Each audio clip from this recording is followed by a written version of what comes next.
سلام بچه‌ها، خوش اومدین به چنل من. قبل از هر چیزی یادتونه که چنل من رو سابسکرایب کنید. امروز اومدیم قسمت دوم آنباکس وسایل کره‌ای. همونطور که می‌بینید این وضعیت اتاق منه.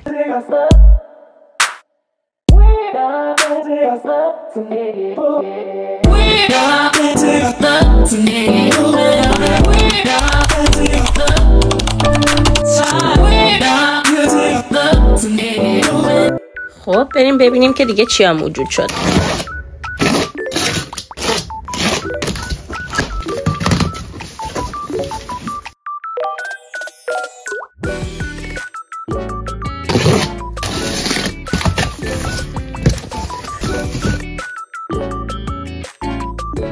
خب بچه‌ها اومدیم با سری جدید آیتما. بچه‌ها این ارگانایزر جذابمون که همتون عاشقش موجود شده که خودم ازش استفاده میکنم. حالا اینجا بهتون نشون میدم. خب گوگلیا، اینم ارگانایزر کتابی که خودم دارم ازش استفاده میکنم. واقعا مینیمال خوشگله، من که خیلی دوستش دارم. خب بچه‌ها اینم عروسکایی که حسابی ترند شده و مطمئنم همتون دوستش دارید. تعداد محدود موجود شده. نگید که نگفتید. ببینید آخه خیلی مولیان. بچه ها یه سری لوازم و تحریرهای جذاب و گوگلی شار شده که مخصوصا این خودکار سری قبلم شار شده بود. حالا نمیدونم تو ویدیو افتاده بود یا نه، ولی این خودکارم هستن. پک هفتاییشه، خیلی هم کیفیتش خوبه.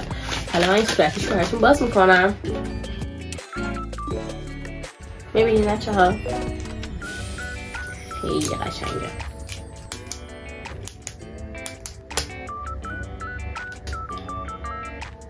خب بچه ها اینم اون دفتر گوگلیمونه که من جزئیات داخل صفحاتش رو براتون میذارم و اینکه واقعا برای پلنر به درد میخوره. تادا! بچه ها میدونم که همتون منتظر این تخت برشا بودید.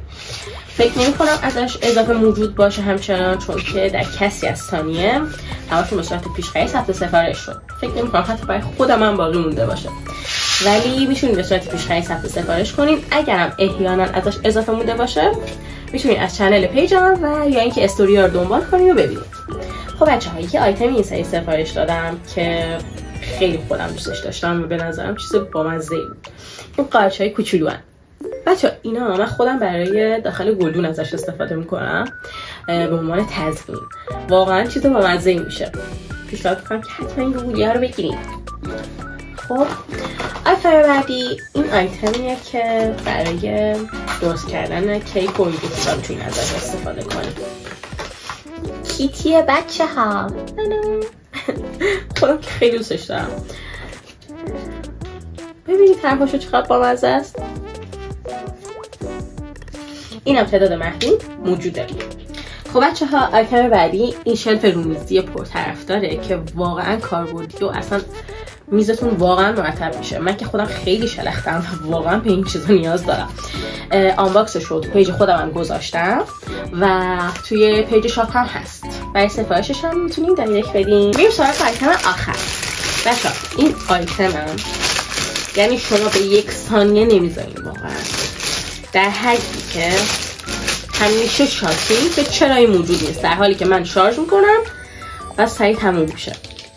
این ارگانایزر 2 طبقه است که خودم ازش دارم. تو رنگ بندیه و رنگ بندیش هم میتونید از طریق پیجم ببینید. خب بچه ها اینم از ویدیوی امروزمون. امیدوارم که دوستش داشته باشین. یادتون نره که ویدیومو لایک کنین و چنلمو سابسکرایب. خیلی دوستتون دارم. خدا نگهدار.